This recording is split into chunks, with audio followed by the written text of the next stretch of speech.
바울이 그 유명한 아테네에 도착하는 장면을 저희가 지난주 금요일부터 함께 살펴보았습니다. 아테네 도착하자마자 그 도시가 우상으로 가득 차 있다는 것을 사도 바울이 목도했죠.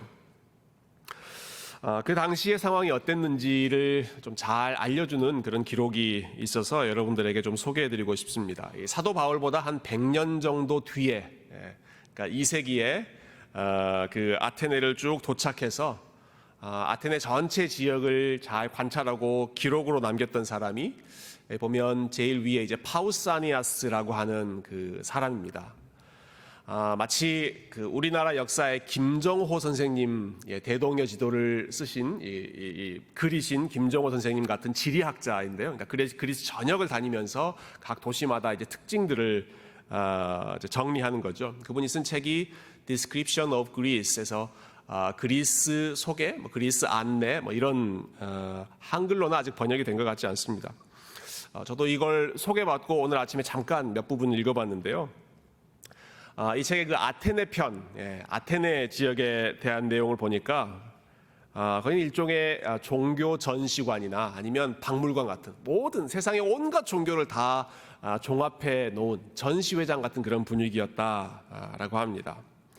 그 책을 보면 계속 이런 내용만 반복되어 있어요. 광장에는 어떤 신상이 있고, 거기서 위로 올라가면 이러이런 신상이 있고, 거기서 아래로 내려가면 또 이러이런 신상이 있고, 그래서 계속 어떤 신상들이 있었는지를 계속 리스트를 열거하고 있는데요.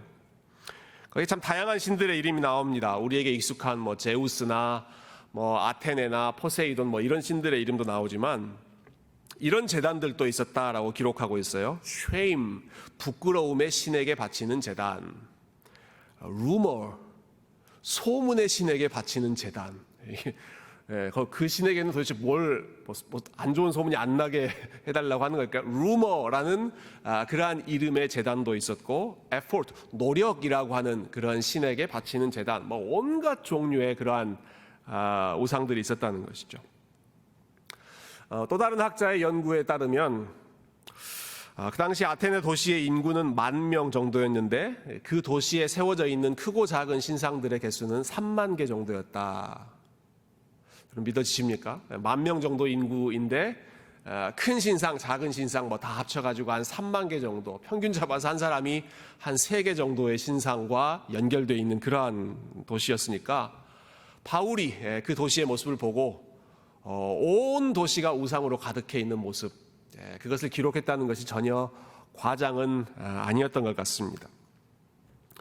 자, 이렇게 많은 우상들을 볼 때 바울이 마음의 분노를 느꼈죠. 거룩하신 하나님께 돌려져야 할 영광이 온갖 잡신들에게 돌아가고 있는 것 보면서 마음의 분노를 느꼈습니다. 그러나 그 분노를 사람들에게 쏟아내거나 아니면 각 신상마다 찾아가서 그것들을 깨부수는 것으로 표출하는 것이 아니라 바울은 사람들을 만나러 갔고 그 사람들과 대화했고, 회당에 가서는 유대인들과 대화하고, 장터에 가서는 또 시장에 있는 사람들과 대화하고, 그래서 그들의 마음속에 있는 우상을 하나하나 깨트리는 것, 그것이 바울의 목표였다라는 말씀, 제가 지난 시간까지 함께 살펴본 내용이었습니다. 자, 오늘 본문에 보면 이제 바울이 그 상황에서 만났던 여러 사람들, 대화를 나눴던 사람들 중에 이제 철학자들의 이름도 나옵니다. 18절에 보면 어떤 에피쿠로스와 스토아 철학자들도 바울과 쟁론했다, 바울과 이야기를 나눴다, 이런 기록이 나오죠. 혹시 오래전에 우리 중고등학교 때 한국 중고등학교 때 그 윤리 수업을 공부를 좀 열심히 하셨던 분들은 여기 나온 에피쿠로스, 스토아 이런 사람들의 이름 한 번씩 들어보셨을 거라고 생각합니다. 그리스에 있었던 여러 철학 사조들 중에 대표적으로 손꼽히는 그러한 철학적인 경향인데요. 그 복잡한 내용을 그냥 간단하게 정리해 보면, 여러분, 에피쿠로스라고 하는 이 학파는 일종의 쾌락주의를 추구했던 학파입니다.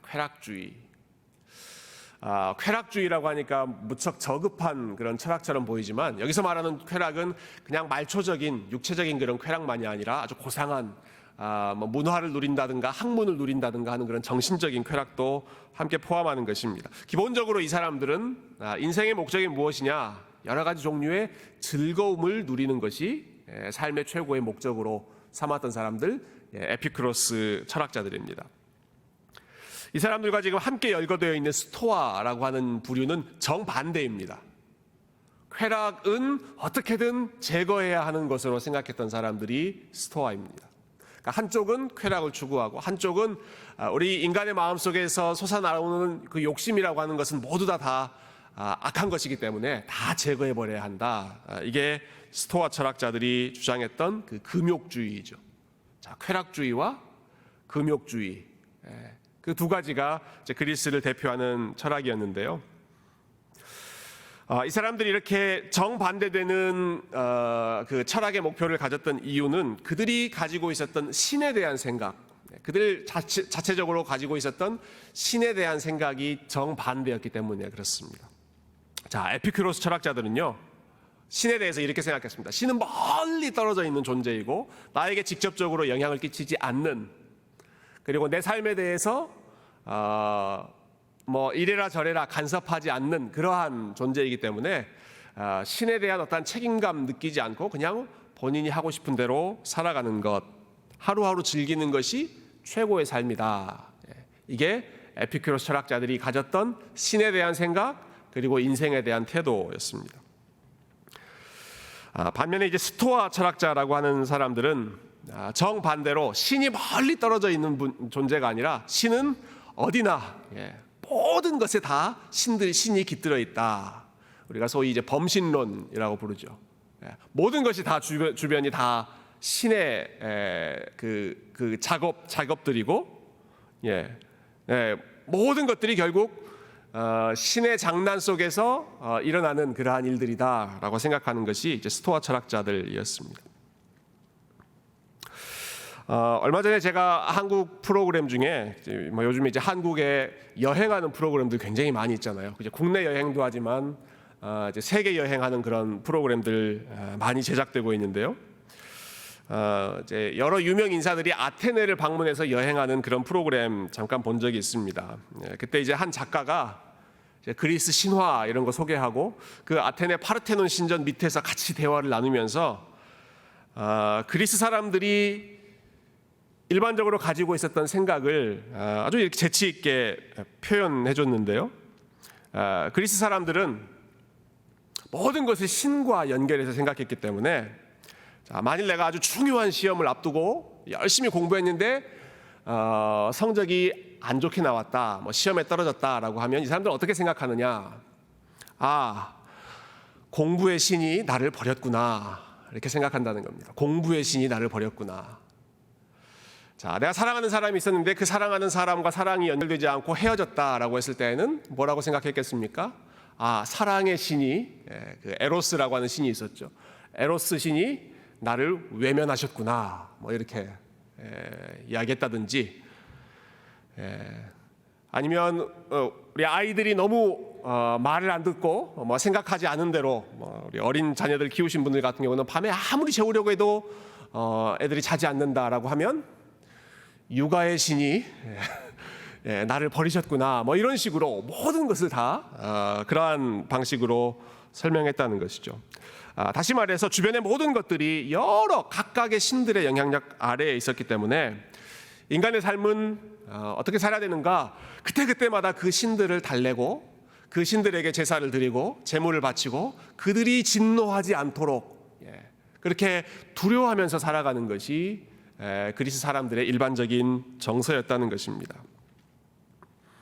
자, 그러한 인생관, 그러한 종교관을 가지고 살고 있는 이 그리스 사람들, 그리스 철학자들 앞에서 오늘 본문에서 사도 바울이 우리가 믿는 하나님은 어떤 분이신가, 성경이 말하고 있는 그 하나님은 어떤 분이신가 하는 것을 분명하게 증거해주고 있습니다. 어떤 면에서 차이가 있고 어떤 면에서 우리 하나님은 독특하신 분인가 하는 것을 보여주고 있는데요. 자, 오늘 말씀을 통해서 성경의 하나님이 어떤 분이신지, 특별히 그리스 그 신화의 세계관과 비교해서 우리가 한번 잘 정리해 봤으면 좋겠습니다. 먼저 22절과 23절 한번 보시면 바울이 어디에서 이 연설을 하는지가 나오죠. 자, 22절, 23절 제가 읽어보겠습니다. 바울이 아레오바고 가운데 서서 말하되 아덴 사람들아 너희를 보니 범사에 종교심이 많도다. 내가 두루 다니며 너희가 위하는 것들을 보다가 알지 못하는 신에게라고 새긴 단도 보았으니 그런즉 너희가 알지 못하고 위하는 그것을 내가 너희에게 알게 하리라. 예. 바울이 아레오바고 가운데 섰다. 여기가 지금 무대입니다. 아레오바고라고 하는 장소는 아테네 시민들이 아주 중요한 일들을 논의할 때, 결정할 때 함께 모였던 공공 장소, 이 광장입니다. 근데 그 앞에서 아테네 사람들에게 본인이 믿는 그 하나님에 대해서 이야기하는데, 그런데 아테네 사람들이 아주 잘 아는 내용, 친숙한 내용부터 시작해서 하나님에 대한 이야기를 풀어갑니다. 바울이 이렇게 시작하죠. 내가 이 도시를 다녀보니까 당신네들이 정말로 종교심이 많고 종교적인 열심이 아주 강하고 그래서 많은 신들을 섬기고 있는 걸 봤습니다. 심지어는 내가 가다 보니까 알지 못하는 신이라고 하는 타이틀을 붙여놓고, 영어로는 The Unknown God이라고 하는 타이틀을 붙여놓고 거기에도 여러분들이 제단을 만들고 그 신에게까지 제사를 드리는 것 봤는데, 여러분이 거기서 제사를 드렸던 바로 그 알지 못하는 신이 어떤 신인지 제가 여러분들께 소개해드리고 싶습니다. 이렇게 오늘의 그 연설을 시작하는 것이죠. 그러니까 아테네 사람들이 늘 보고 들었던 그 친숙한 그러한 대상을 컨택 포인트로, 접촉점으로 사용해서 그 사람들의 눈높이에 맞춰서 그 논의를 시작하고 있는 것입니다. 바울이 회당에 들어갔을 때는 언제나 구약 성경을 중심으로 아브라함부터 시작해서 다윗 중심으로 해서 예수님까지 이야기를 풀어갔다면, 지금 아테네 사람들은 성경을 잘 알지 못하는 사람들이기 때문에 그들에게 친숙한 것을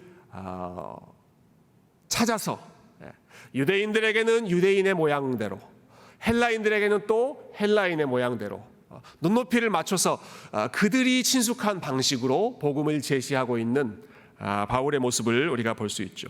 바울 자신에게 편한 방식이 아니라 그것을 듣는 사람들이 어떻게 이해할 것인가, 그들의 언어로 그리고 그들의 문화에 익숙한 것을 바탕으로 복음을 증거하고 있다라고 하는 부분은 우리가 소위 말하는 그 상황화라고 하는 용어를 많이 쓰죠. 우리가 복음을 증거할 때, 그리고 사람들에게 예수 그리스도를 증거할 때 그 사람들의 상황에 맞는 것을 최대한 이용해서 눈높이를 맞춰서 접촉점을 잘 사용해서 복음을 제시하는 것이 효과적인 일이죠. 이 일을 아주 잘했던 사람이 오늘 본문에 나오는 사도 바울이었습니다. 이렇게 처음 시작은 그리스 사람들이 아주 익숙하게 생각하는 것, 그리스 사람들의 언어, 또 그리스 사람들이 친숙하게 느끼는 그 문화의 옷을 입고 시작했다고 한다면, 그러나 이제 본격적으로 바울이 우리 하나님은 이런 분이십니다 라고 이야기할 때 바울이 선포했던 그 하나님은 그리스 사람들이 생각했던 그 신에 대한 개념과는 정반대되는, 성경이 말씀하고 있는 그 하나님을 선포하고 있습니다. 그 내용이 참 긴데요. 오늘은 그 24절과 25절에 있는 말씀만 잠깐 좀 묵상해 봤으면 좋겠는데, 24절 먼저 한번 보실까요? 24절 한번 같이 읽어보도록 하십시다. 24절 시작. 우주와 그 가운데 있는 만물을 지으신 하나님께서는 천지의 주재이시니 손으로 지은 전에 계시지 아니하시고, 바울이 제일 먼저 고백한 것, 내가 믿는 하나님은 창조자이신데 그 하나님은 천지 만물 모든 것을 다 창조하신 분이십니다. 천지의 창조주라고 하는 사실을 가장 먼저 선포하고 있습니다. 앞에서도 말씀드렸지만 그리스 사람들 정말로 많은 신들을 섬겼다라는 사실 여러분 잘 아시잖아요. 정말로 종교성이 많아서 수많은 신전을 만들고 수많은 신상들을 만들어 놓고 그 앞에 제단을 만들고 제사를 드렸는데, 왜 그렇게 많은 신들을 이 사람들이 섬겼을까? 왜 그렇게 많은 신상들을 만들었을까? 그 이유는 자기들이 믿는 신에 대한 확신이 없었기 때문에 그렇습니다. 특히 그들이 믿는, 그들이 섬긴다고 하는 신들은 각각 한계가 있는 신들이었기 때문에 각자 다스리는 영역이 정해져 있고 할 수 있는 일들이 다 정해져 있는 그러한 신들이었기 때문에 이때에는 이러한 신들이 필요하고 저 때에는 또 저런 신들이 필요했던 것입니다. 하늘을 다스리는 신은 우라노스라고 하는 신이었고, 바다를 다스리는 신은 또 포세이돈이라고 하는 신이었고, 땅, 지하를 다스리는 신은 또 하데스라고 하는 신, 여러 신들, 각각의 영역을 다스리는 신들이 따로따로 있었기 때문에 하늘의 문제가 생기면 그 신에게 가야 되고, 바다의 문제가 생기면 그 신에게 또 가야 되고, 여러 신들에게, 그리고 그 각자의 신들이 할 수 있는 그 일들에만 의지했던 것이죠. 각자의 전문 분야가 다 달랐던 것입니다. 그런데 바울이 그리스 사람들에게 선포하는 우리 하나님은 어떤 분이신가? 우리 하나님은 우주와 그 가운데에 있는 만물, 모든 것을 지으신 하나님이십니다. 하늘, 땅, 바다, 우리의 삶의 모든 영역, 산이면 산, 육지면 육지, 사막이면 사막, 어떤 곳이든 간에 모든 것, 만물을 지으신 분이 하나님이시고, 그 만물을 지으신 하나님이 우리의 삶의 모든 영역을 다 통치하고 다스리고 계십니다. 그러니까 굳이 여기 갔다 저기 갔다, 여기 기웃거렸다 저기 기웃거렸다 할 필요 없이 천지를 지으신 하나님 한 분만 우리가 섬기면 나머지 것들은 다 정리가 된다라는 것이죠. 그리스 사람들이 또 깜짝 놀랄 이야기를 바울이 합니다. 바로 다음에 이어지는 내용인데요.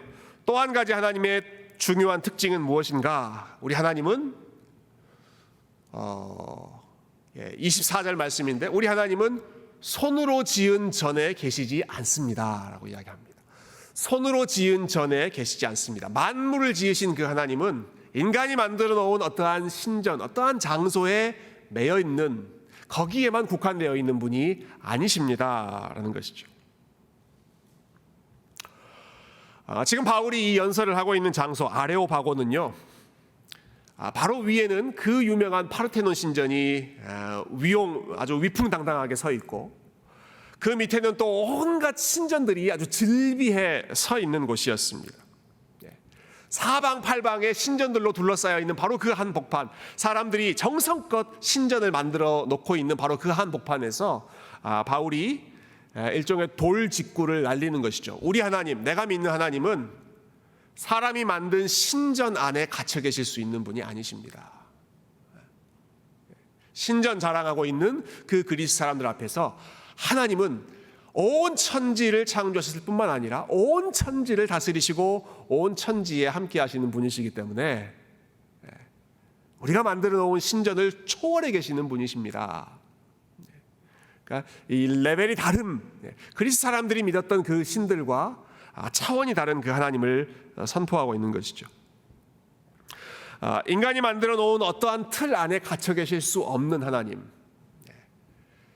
창조주이시고 통치자이시고 모든 것 가운데 함께 하시면서 다스리시는 그 하나님을 바울은 신전 자랑하고 있는 그리스 사람들 앞에서 선포하고 있었습니다.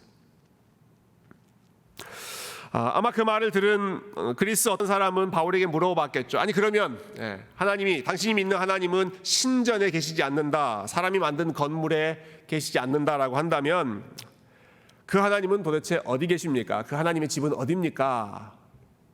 바울이 이렇게 대답했을 것 같아요. 두세 사람이 우리 하나님을 사모하고 예수 그리스도의 이름으로 모여있는 곳이면 바로 그곳이 하나님의 집입니다. 주의 이름을 부르짖는 사람들이 함께 모여있는 공동체가 하나님의 집이고, 우리가 함께 모여서 떡을 나누고 함께 말씀을 나누는 바로 그곳이 하나님이 머무는 집이고, 그리고 심지어는 본인을 가리키면서 이렇게 말할 수도 있었을 것 같아요. 내 안에 성령께서 거하시기 때문에 성령이 거하시는 바로 나의 육체, 나의 삶 자체가 우리 하나님이 거하시는 전 하나님의 집입니다. 본인이 하나님의 집이고 사람들이 모여있는 그곳이 하나님이 거하시는 거처이다라고 하는 것을 선포하고 있는 것이죠. 그리스의 아주 유명한 그러한 신전들 앞에서 보기만 해도 뭐 입이 아주 떡 벌어지는, 눈이 휘둥그레지는 그러한 압도적인 건물들 앞에서 바울은 전혀 위축되지 않고, 우리 하나님은 모든 것 위에 계시고 그러나 또 모든 것과 함께 계시는 초월자이시면서 우리와 늘 동행하시는 임재하시는 하나님이십니다. 이것이 아마 그리스 사람들이 깜짝 놀랐던 하나님에 대한 새로운 가르침, 두 번째 교훈이었을 것입니다. 자, 마지막 한 가지 더 생각해 보죠. 25절 말씀 보시면 우리 하나님과 다른 신들이 구별되는 가장 중요한 특징이 한 가지 나옵니다. 우리 25절 우리 한번 같이 읽어보겠습니다. 시작. 또 무엇이 부족한 것처럼 사람의 손으로 섬김을 받으시는 것이 아니니 이는 만민에게 생명과 호흡과 만물을 친히 주시는 이심이라. 아멘. 사람이 만들어 놓은 대부분의 종교, 대부분의 어떤 그 종교 시스템 안에서 신이라고 하는 존재는 인간을 필요로 하는 그러한 대상이었습니다. 인간을 필요로 하는 대상. 그래서 인간이 어떤 재물을 준비해서 신에게 바치죠. 혹시 신이 배고플까봐 재물을 바치기도 하고, 신의 마음이 변덕스러워서 혹은 화를 낼까봐 그 마음을 달래기 위해서 온갖 것들로 준비해서 정성을 다해서 그 신의 마음을 풀어주려고 합니다.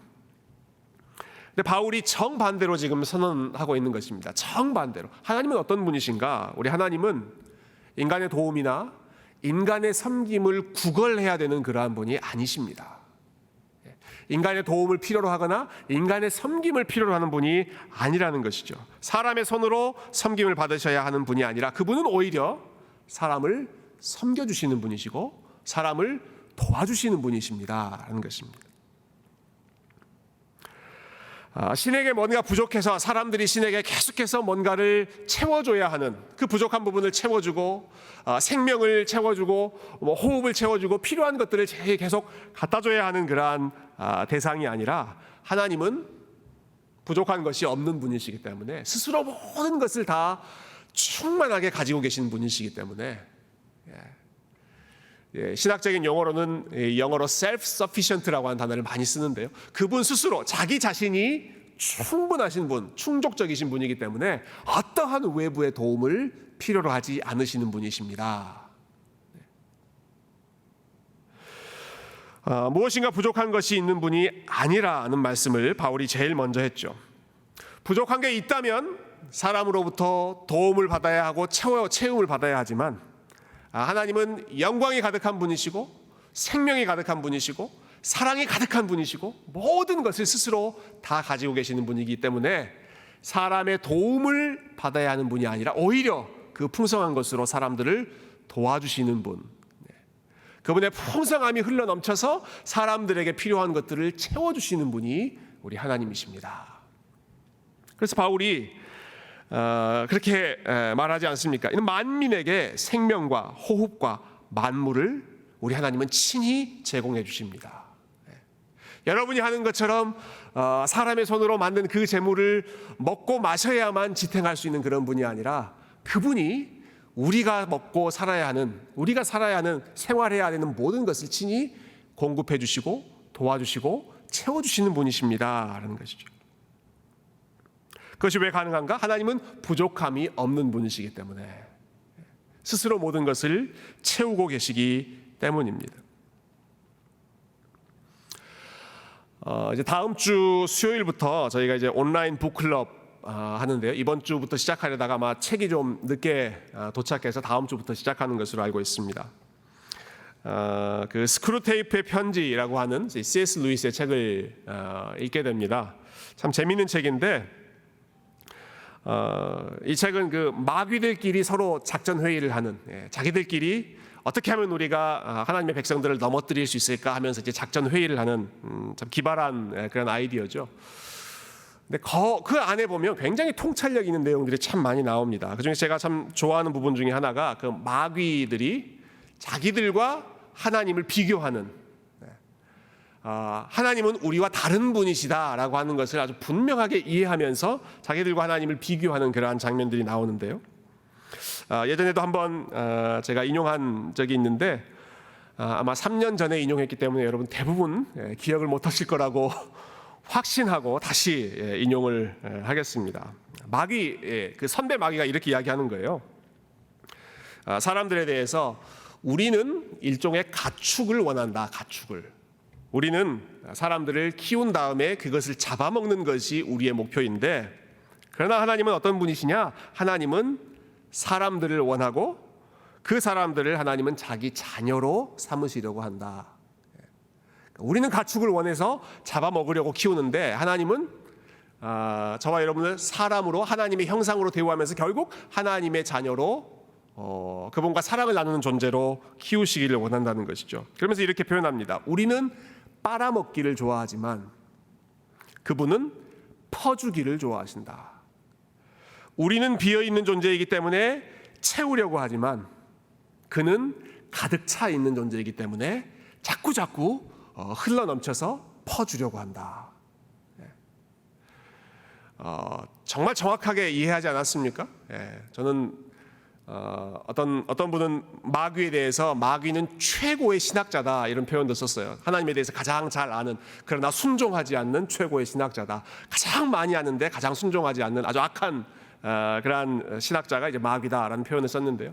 정말 정확하게 이해하고 있습니다. 하나님은 어떤 분이신가? 하나님은 모든 것이 가득 채워져 있는, 풍성하게 채워져 있는 분이기 때문에 그분의 영광을 피조물들에게 흘러보내고 사랑을 흘러보내고 삼위일체 하나님 간에 나눴던 그 영광스러운 교제를 인간들과 함께 나누기 원하셔서 사람을 하나님의 형상으로 창조하신 분이신 반면에 마귀는 어떤 존재인가? 그들은 비어있는 존재이기 때문에 마치 빨대를 딱 꼽아서 그 단물을 빨아먹는 것처럼 사람들로부터 좋은 것들을 다 빼앗아서 자기 자신을 채우려고 하는 것이 마귀의 속성이다라는 것이죠.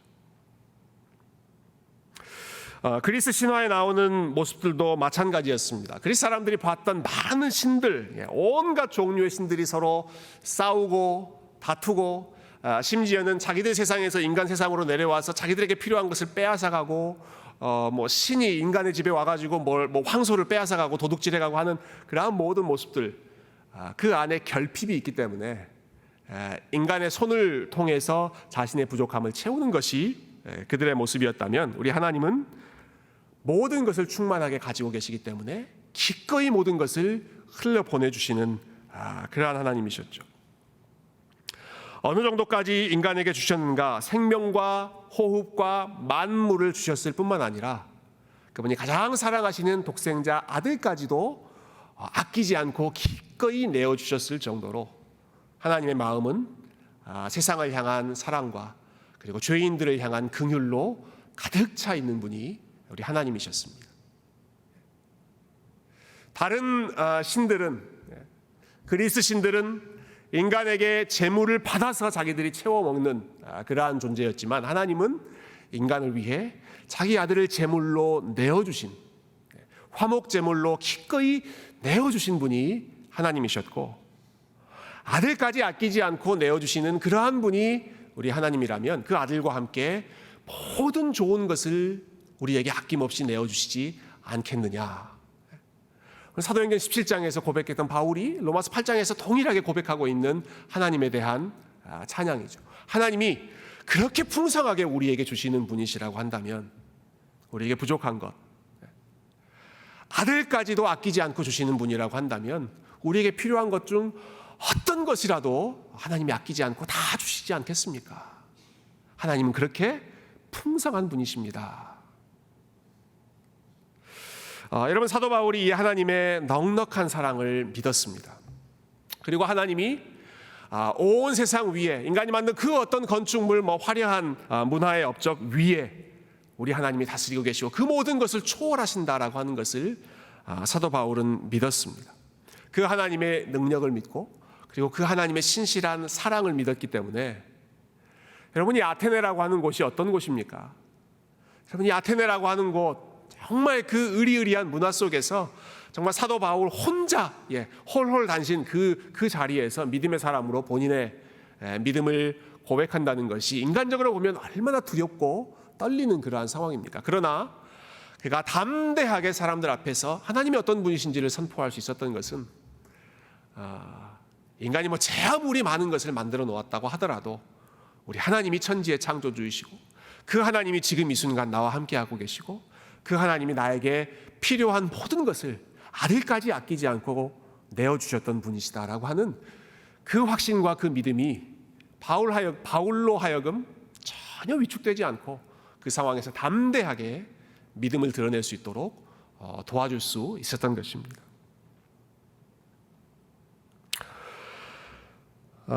여러분 이번에 그 도쿄 올림픽에서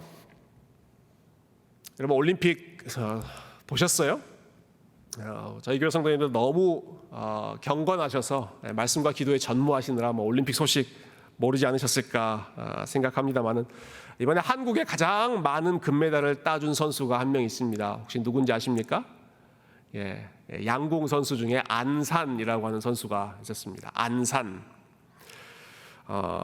평생 하나 따기도 어려운 금메달을 이 안산 선수가 금메달을 3개나 따서 양궁에서 아마 한국 역사 최초로 올림픽 3관왕이 된 선수가 이 안산 선수죠.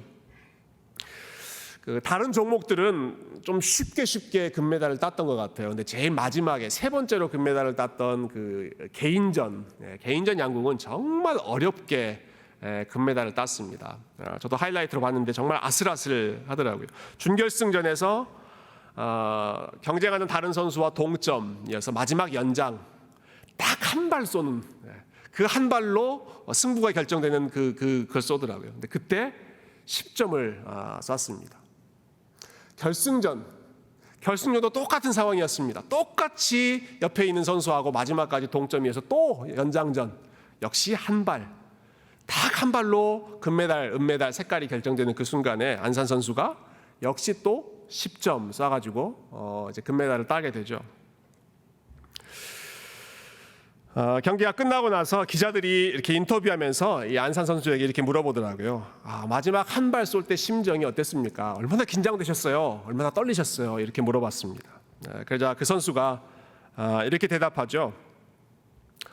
어떤 심정으로 화살을 쐈습니까? 라고 하니까 자기 자신한테 이렇게 말했다고 대답합니다. 쫄지 말고 대충 쏴. 그렇게 얘기하고 그냥 마음 편하게 쐈다. 그랬더니 10점 박히더라. 그렇게 얘기하더라고요. 쫄지 말고 대충 쏴. 여러분 대충 쏜다고 해서 그 사람이 대충 쐈겠습니까? 대충 쏜다는 말은 그냥 내가 아무렇게나 쏘겠다는 말이 아니겠죠. 지금까지 수천 번, 수만 번 쐈던 그 본인의 훈련과 그 감각을 믿고 마음 편하게 늘 하던 것처럼 내가 쏘자. 대신 쫄지 말자. 위축되지 말자. 그런 마음으로 쐈다는 것 아니겠습니까? 저는 우리 신앙생활도 마찬가지라고 생각합니다. 우리 신앙생활 할 때에도 좀 이런 말을 우리 스스로에게 우리가 선포했으면 좋겠습니다. 쫄지 말고, 글쎄요, 그 뒤에를 어떻게 연결해야 될까요? 대충 쏴는 아니고 대충 살아? 그것도 아니고, 쫄지 말고 그냥 하나님께 맡겨, 이렇게 마무리하면 어떻겠습니까? 쫄지 말고.